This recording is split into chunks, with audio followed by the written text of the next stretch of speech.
Now, Washington Mornings on the Mall. 105.9 FM. At AM 630. WMAL.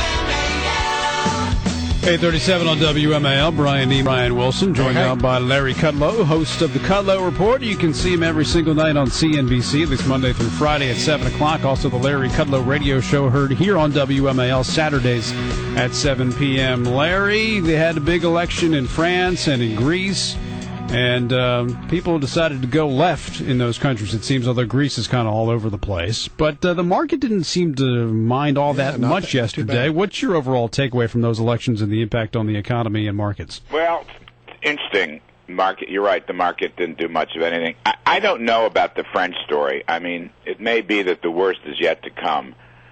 You know, years ago, over 20 years ago, when France elected a socialist named Francois Mitterrand, he had a lot of crazy ideas about spending and regulating and taxing.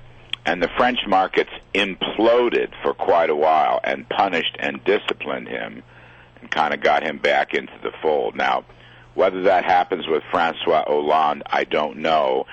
I think Angela Merkel of Germany runs the European Union. She runs, basically the ECB and all the other things.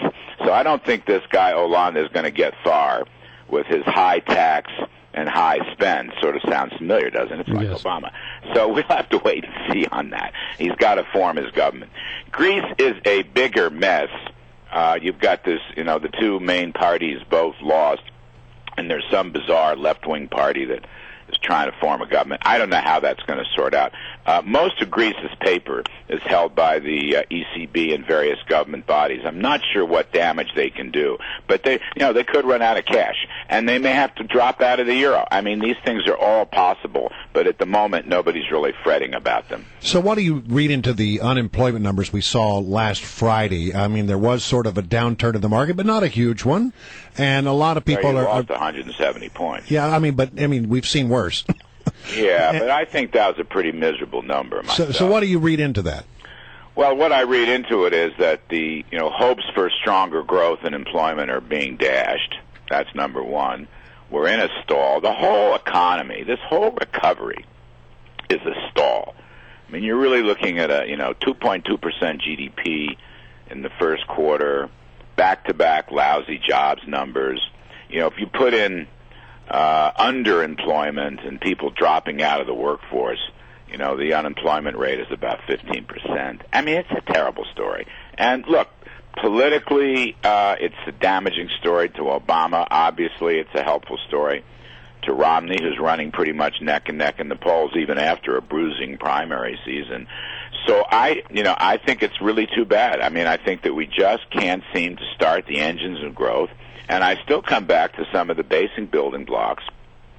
We've got to have flat tax reform. We've got to have lighter regulations. We've got to have lower spending. We've got to deal with the uncertainties of entitlement reform. We ought to be building Keystone. We ought not to be, EPA crucifying oil and gas companies. Let business take a rip at the ball.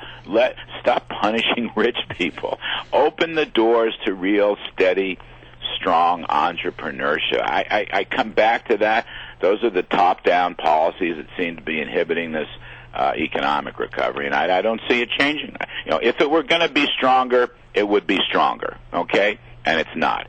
And the numbers in the last couple of months are very disappointing in that regard. I was watching the show last night, and you said you wanted Mitt Romney to be more specific. Yeah, I do. We looked at a poll from Investors Business Daily on how investors are going to vote, and that's a huge class. Roughly 60% of those likely to vote own stock. It's a huge class. Now, Romney's ahead. This is registered voters, not likely voters yet. But he was ahead by 3 points in the IBD poll. He should be ahead by 10 or 12 points.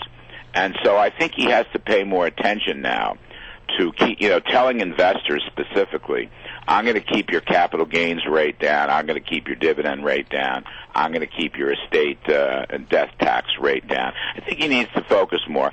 And as a general matter, I think he needs to still come up with a clear 3 or 4 point plan to grow the economy. I think he's improved an awful lot, but I think he has more work to do on that. But on investors, George Bush carried them by at least 10 in 2004 and 2000. Now, as an investor, anybody who has money in the market, like if you have a 401k, is that what you consider an investor? Either direct or indirect. And I think what the benchmark that Investors Business Daily uses is about $10,000. Okay. And as I said, this is a very powerful voting bloc. It's one of the, if not the biggest, it's one of the biggest voting blocs. So, Romney's numbers are okay. They should be much better. And I acknowledge, look, you've had a doubling of stocks since early Obama. I mean, you've had a doubling of stocks. You've had a doubling of profits, which is the mother's milk of stocks.